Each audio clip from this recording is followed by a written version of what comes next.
Mga kaibigan, blessed amazing morning, afternoon, evening po sa inyo lahat. Kumusta na po kung bawat isa sa inyo? Ang yung kaibigan, nandito po sa Pedro Grocer sa may Robinson Magnolia. Sa pinto pa lang po mga kaibigan, bubungad na po yung masasarap nilang piyaya dyan po. Lalo po pag may init po mga kaibigan, napakasarap po ang mga piyaya nila dyan mga kaibigan. Subukan nyo po ang mga piyaya nila. Sa loob pa lang po niyan, pagpasok, bubungad din po yung masasarap nilang tinapay. Meron po silang opyang munggo, opyang baboy at iba pong mga tinapay po dyan mga kaibigan. Pili lamang po kayo mga kaibigan. At iba't ibang klase pong tinapay po dyan mga kaibigan.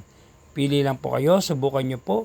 At mababait din po yung mga nagsaserve po dyan mga kaibigan. Laging naka-smile, nakangiti lagi sa mga customer. Yan po yung mga cookies nila pa. Masasarap po mga kaibigan. Lalo po yung subukan nyo po mga kaibigan yung piyaya. Yung napakasarap pag mainit. Yung piyaya po. At ibang klaseng tinapay po dyan mga kaibigan. At meron din po silang nakabote po dyan. Nakalagay sa bote. Yan o. Napakasarap po mga kaibigan.